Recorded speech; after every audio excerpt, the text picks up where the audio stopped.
Hello friends, कैसे हैं आप लोग। Study with NK Singh YouTube channel पर एक बार पुनः मैं आप सभी लोगों को स्वागत अभिनंदन करता हूं। भारतीय राज्य व्यवस्था में मौलिक अधिकारों की श्रृंखला के अंतर्गत हम आज चर्चा करने जा रहे हैं अनुच्छेद 30 पर। इसके पूर्व के लेक्चर में हमने अनुच्छेद 29 पर विस्तार से चर्चा की थी। आज हम इसी श्रृंखला को आगे बढ़ा रहे हैं, तो चलिए शुरू करते हैं। Article 30। Article 30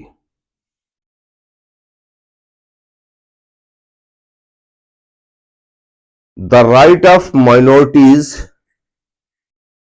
to establish and administer educational institutions, अर्थात अल्पसंख्यक वर्ग का अपनी रुचि के अनुसार शिक्षण संस्थाओं की स्थापना एवं उनके प्रशासन का अधिकार। अब हम देखेंगे right of minorities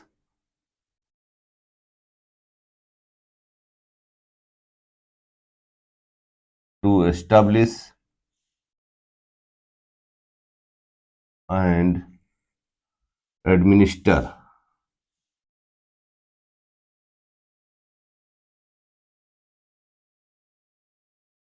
educational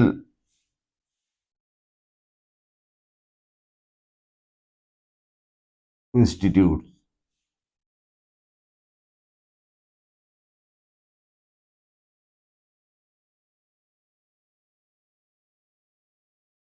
educational institutions.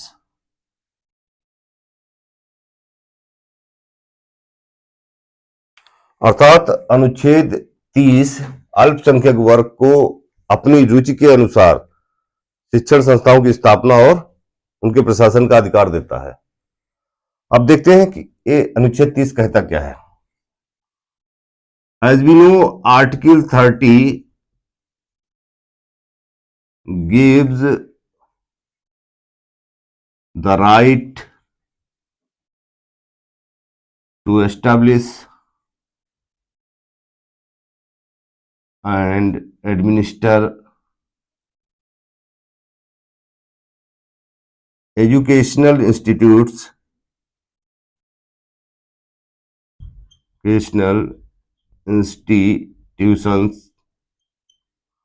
of their choice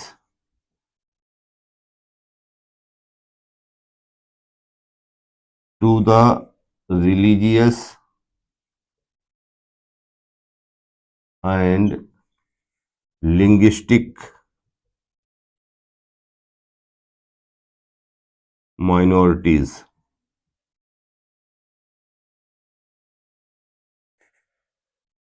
ये आर्टिकल 30 क्लास 1 है। अर्थात धार्मिक एवं भाषाई आधार पर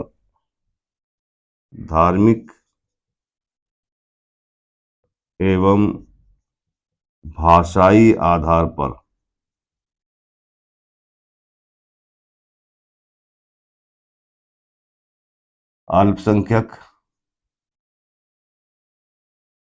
वर्ग को अपनी रुचि के अनुसार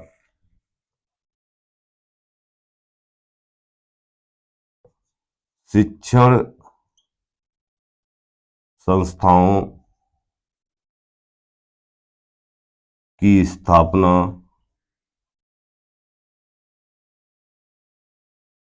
एवं प्रशासन का अधिकार देता है। प्रशासन का अधिकार देता है।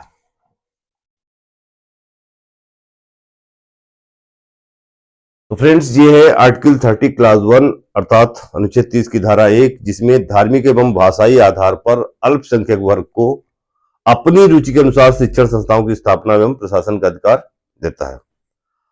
अब जैसा कि हम जानते हैं कि 44वां संविधान संशोधन 1978 मोरारजी देसाई की सरकार के द्वारा जो किया गया, उसमें इस अनुच्छेद 30 की धारा 1 में एक उपखंड ए जोड़ा गया और उसमें क्या कहा गया उस पर हम आगे चर्चा करने जा रहे हैं। स्क्रीनशॉट लेना है तो ले सकते हैं। चर्चा को आगे बढ़ाते हैं।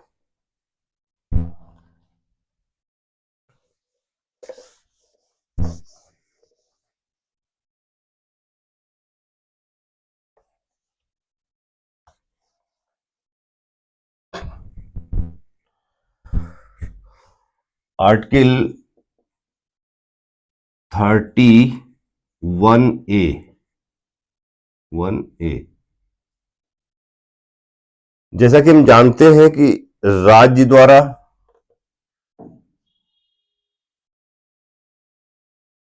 अल्पसंख्यक वर्ग शिक्षा संस्था की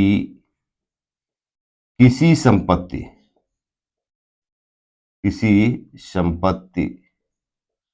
का अनिवार्य अर्जन करने के लिए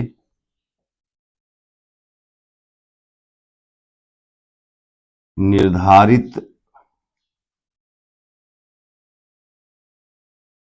क्षतिपूर्ति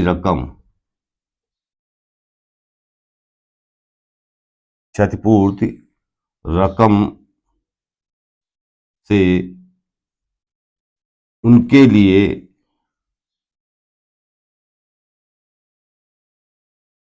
प्रत्याभूत अधिकार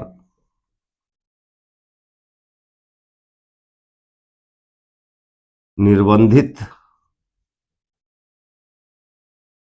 या निराकृत नहीं होंगे।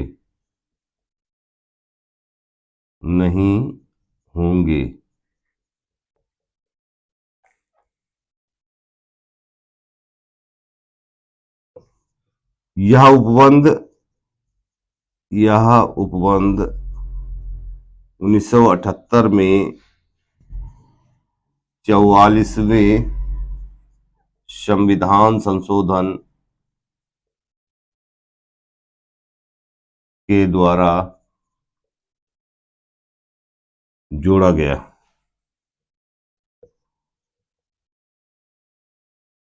और इसी संशोधन के अंतर्गत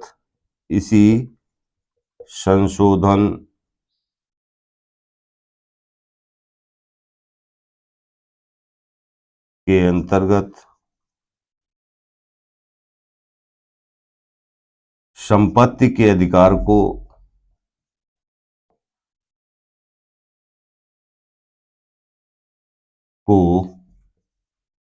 मूल अधिकार से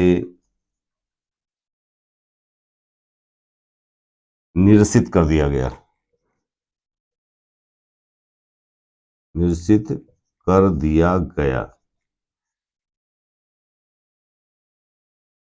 कहने का सेंस ये है कि ये राज्य द्वारा अनिवार्य अधिग्रहण पर बात करता है, राज्य द्वारा अनिवार्य अर्जन की बात करता है।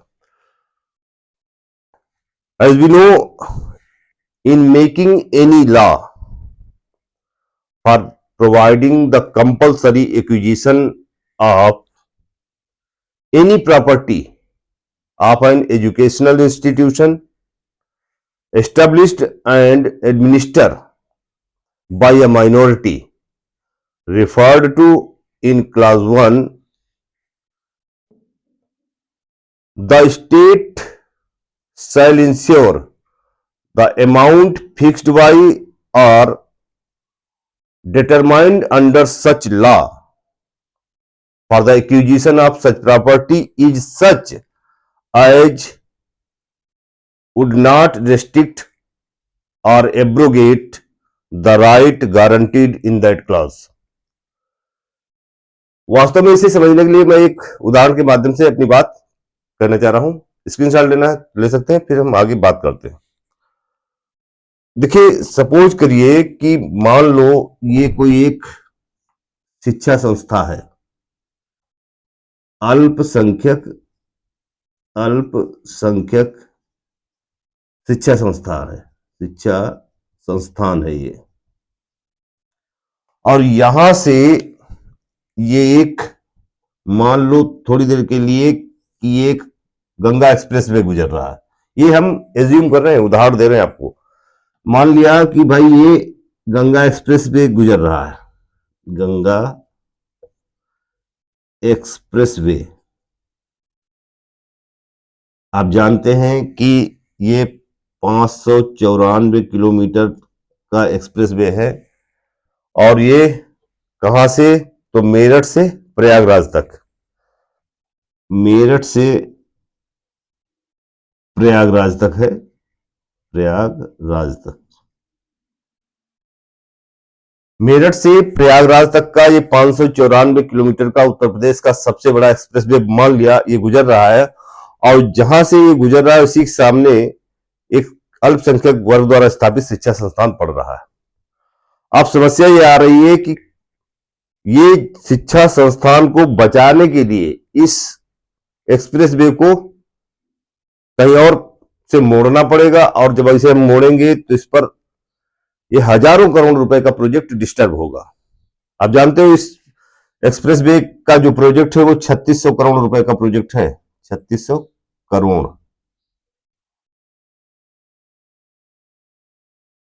तो ऐसे में स्थिति क्या बनेगी कि ये राज्य द्वारा इस शिक्षा संस्था का अनिवार्य अर्जन करना ही पड़ेगा। देखिए, आप जानते होंगे, आपने पहले भी पढ़ा होगा कि भाई ये हमारा एक एक्सप्रेस वे है जिसको हम गंगा एक्सप्रेस वे बोलते हैं। ये वाला जो पॉइंट है हमने इसको ले लिया मेरठ, और ये मान लिया हमने इसको ले लिया प्रयागराज, प्रयागराज। अब आप जानते हैं प्रयागराज से जब हम इधर की ओर बढ़ेंगे मेरठ की ओर, तो सबसे पहले पड़ेगा प्रतापगढ़, प्रतापगढ़। इसके बाद में ये रायबरेली पड़ेगा, रायबरेली। इसके बाद में ये उन्नाव पड़ेगा। इसके बाद में ये हरदोई पड़ेगा, हरदोई के बाद में ये यहां पर फर्रुखाबाद पड़ेगा। ये यहां पर साइड से ये शाहजहांपुर है।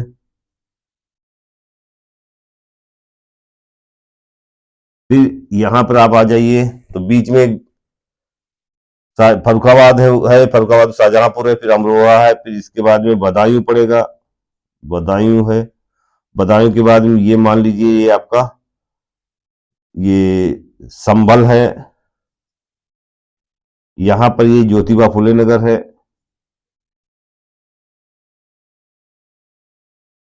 फुले नगर। इसके बाद में ये यहां पर मान लीजिए आपका हापुड़ है। देखिए, मैं एग्जांपल दे रहा हूं कि ये कि मान लिया कि गंगा एक्सप्रेस वे है जिसका एक्सटेंशन जो है मेरठ से लेकर के प्रयागराज तक है, और ये 594 किलोमीटर का ये एक्सप्रेस वे है। तो इस एक्सप्रेस वे को जब हम गुजारा जा रहा है राज्य के द्वारा, तो उसके रास्ते में एक अल्पसंख्यक शिक्षा संस्थान आ रही है। अगर इस शिक्षा संस्थान को राज्य को बचाना है तो इसे डाइवर्ट करना पड़ेगा, और हजारों करोड़ रुपए का प्रोजेक्ट डिस्टर्ब होगा। तो ऐसी स्थिति में आर्टिकल 30 का क्लास 1A ये कहता है कि राज्य अनिवार्य रूप से ऐसी शिक्षा संस्था का अधिग्रहण या अर्जन कर सकता है, लेकिन शर्त यह है कि इसके अधिग्रहण करने के अगर राज्य कर रहा है तो उसे निर्धारित जो है क्षतिपूर्ति रकम, ये देखिए ये पॉइंट है, निर्धारित क्षतिपूर्ति रकम। इस शिक्षा संस्था को अगर अनिवार्य अर्जन करना ही पड़ रहा है इस प्रोजेक्ट को बचाने के लिए, हजारों हजार करोड़ रुपए का इस प्रोजेक्ट को बचाने के लिए, अगर अल्पसंख्यक वर्ग की शिक्षा संस्था को राज्य द्वारा अनिवार्य अर्जन करना है तो उसे निर्धारित क्षतिपूर्ति रकम उसको चुकानी पड़ेगी, ताकि उनके जो प्रत्याभूत अधिकार हैं, उनको जो गिवन फैसिलिटीज हैं वो निराकृत या निर्बंधित न हो। तो ये आर्टिकल 30 क्लास 1A है, और ये संविधान 44वें संविधान संशोधन 1978 के द्वारा मोरारजी देसाई की सरकार में जोड़ा गया था। कहने का मतलब ये है कि ऐसा नहीं है कि अगर कोई शिक्षा संस्था अल्पसंख्यक वर्ग के द्वारा स्थापित है उसका अनिवार्य अर्जन नहीं हो सकता, नहीं होगा।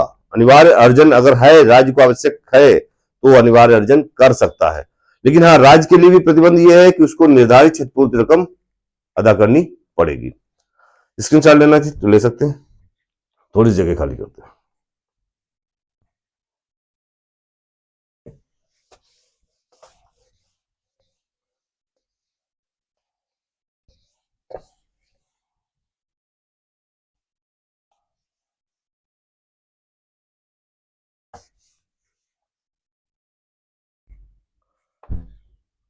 Article 30 class 2, article 30 class 2, it prohibits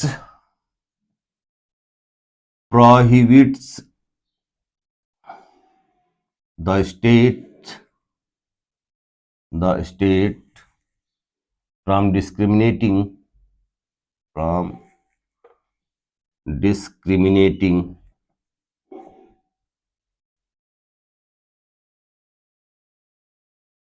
any educational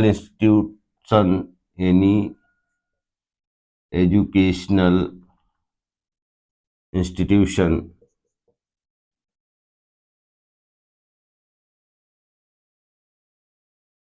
in granting aid based on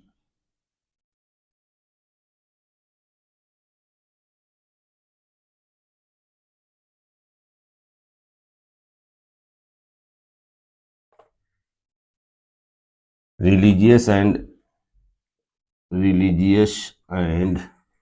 linguistic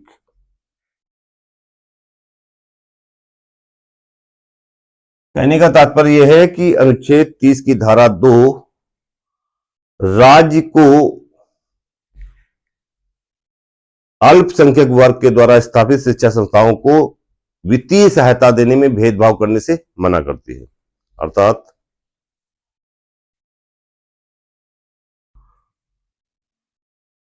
अनुच्छेद 30 की धारा राज्य को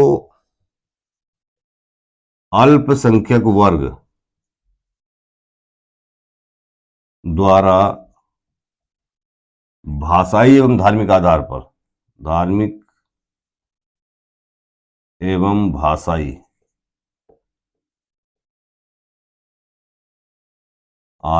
पर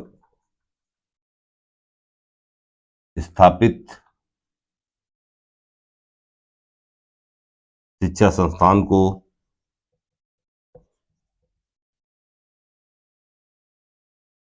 वित्तीय सहायता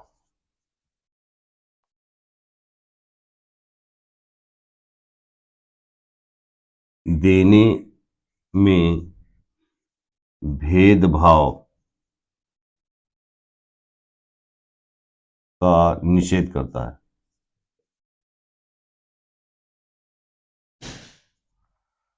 कहने का तात्पर्य यह है कि मान लीजिए कि कोई शिक्षा संस्थान है, कोई एजुकेशनल इंस्टीट्यूशन है जिसकी स्थापना धार्मिक एवं भाषाई आधार पर किसी अल्पसंख्यक वर्ग के द्वारा की गई है, तो क्या ऐसे में राज्य निधि से जो सहायता दी जाती है, तो क्या उस अल्पसंख्यक समुदाय द्वारा स्थापित संस्था को राज्य सहायता देने में कोई भेदभाव करेगा? नहीं। इसी बात को मना किया है अनुच्छेद 30 की धारा 2 ने। अनुच्छेद 30 की धारा 2 ने स्पष्ट तौर पे कहा है कि राज्य चाहे शिक्षा संस्था अल्पसंख्यक वर्ग द्वारा या अल्पसंख्यक समुदाय के द्वारा भाषाई एवं धार्मिक आधार पर ही स्थापित क्यों न की गई हो, लेकिन उसे वित्तीय सहायता देने में राज्य कोई आनाकानी नहीं करेगा, कोई भेदभाव नहीं करेगा। स्क्रीनशॉट लेना है तो ले सकते हैं। चर्चा को आगे बढ़ाते हैं। जैसा कि हम जानते हैं कि शिक्षा संस्थाएं, जो अल्पसंख्यक वर्ग की शिक्षा संस्थाएं 3 प्रकार की हैं। अब हमारा अगला बिंदु है, अगला बिंदु अल्पसंख्यक वर्ग की शिक्षा संस्थाएं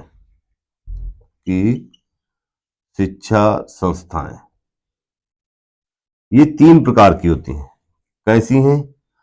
पहला बिंदु है कि राज्य से मान्यता एवं आर्थिक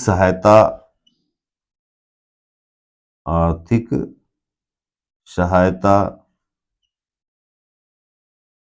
प्राप्त करने वाले संस्थान, प्राप्त करने वाली संस्थाएं, अर्थात राज्य से मान्यता भी प्राप्त कर रही है और फाइनेंशियल एड, वित्तीय सहायता भी प्राप्त कर रहे हैं, आर्थिक सहायता भी प्राप्त कर रही हैं। दूसरे प्रकार की संस्थाएं कौन सी होती हैं? तो ऐसी संस्थाएं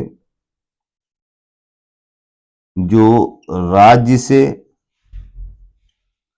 मान्यता प्राप्त करती हैं, मान्यता प्राप्त करती हैं, लेकिन कोई वित्तीय सहायता नहीं, लेकिन कोई आर्थिक सहायता नहीं, कोई आर्थिक सहायता नहीं,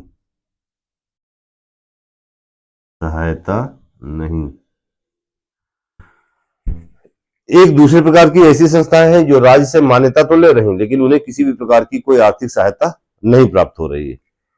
और एक तीसरे प्रकार की, राज्य से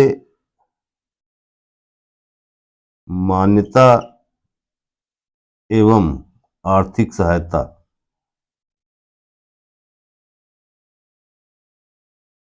न लेने वाले संस्थान।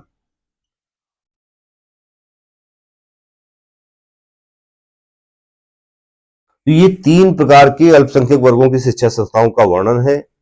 पहला है कि राज्य के द्वारा जिन्हें मान्यता भी लेना है राज्य से और आर्थिक सहायता भी चाहिए, और दूसरे प्रकार की शिक्षा संस्थाएं ऐसी हैं जिन्हें राज्य से मान्यता तो प्राप्त हो रही है लेकिन उन्हें कोई भी आर्थिक सहायता प्राप्त नहीं हो रही है। और तीसरी प्रकार की शिक्षा संस्थाएं हैं ऐसी ही जो राज्य से ना तो उनको मान्यता ही प्राप्त हो रही है और ना कोई आर्थिक सहायता। अब प्रश्न ये उठता है कि ये ऊपर की जो ये शिक्षा संस्थाएं दो हैं, इन शिक्षा संस्थानों में अर्थात ऐसी शिक्षा संस्थान जो राज्य से सहायता भी ले रहे हैं आर्थिक और मान्यता भी प्राप्त कर रहे हैं, एक ये कैटेगरी, और दूसरी जिनसे ऐसी शिक्षा संस्थाएं जिन्हें राज्य के द्वारा मान्यता तो मिल गई लेकिन कोई आर्थिक सहायता नहीं मिल रही, यहां पर राज्य द्वारा निर्धारित, इन दो के लिए राज्य द्वारा निर्धारित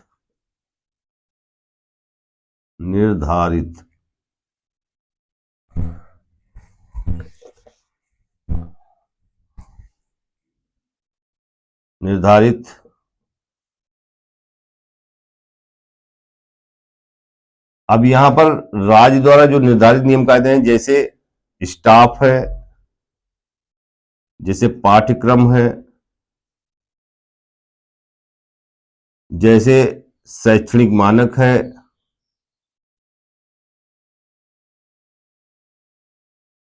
जैसे साफ सफाई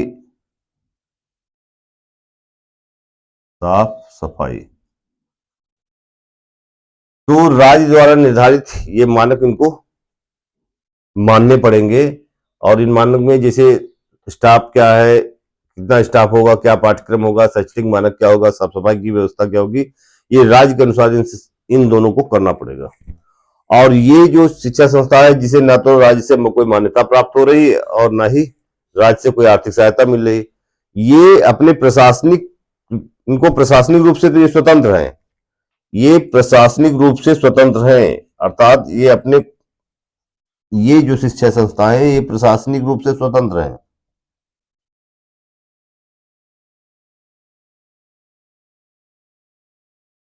लेकिन सामान्य कानून इन पर भी लागू है। सामान्य कानून जैसे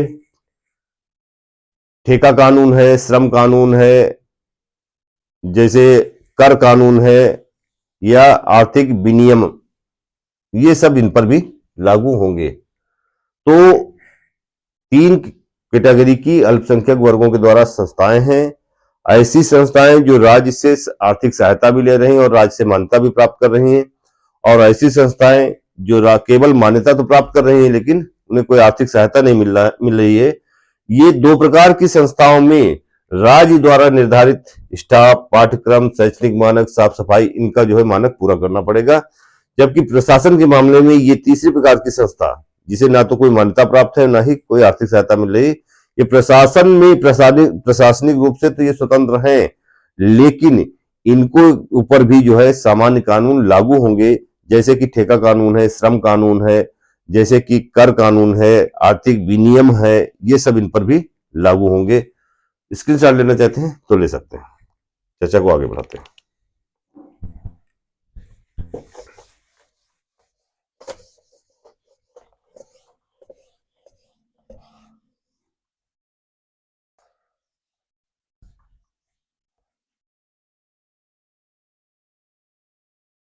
देखिए, अल्पसंख्यक वर्ग के द्वारा स्थापित शिक्षा संस्थाओं का तात्पर्य यह है कि अल्पसंख्यक वर्ग का बहुसंख्यक वर्ग के साथ में समानता प्रकट करना। ऐसा नहीं कि अल्पसंख्यक वर्ग को आप किसी लाभ की स्थिति में रखेंगे। तो फ्रेंड्स, ये आर्टिकल 30 पर कुछ चर्चा थी। अगर आपको वीडियो अच्छा लगा हो तो इसे लाइक करें, सब्सक्राइब करें और शेयर करें। मिलते हैं नेक्स्ट वीडियो में, तब तक के लिए जय हिंद।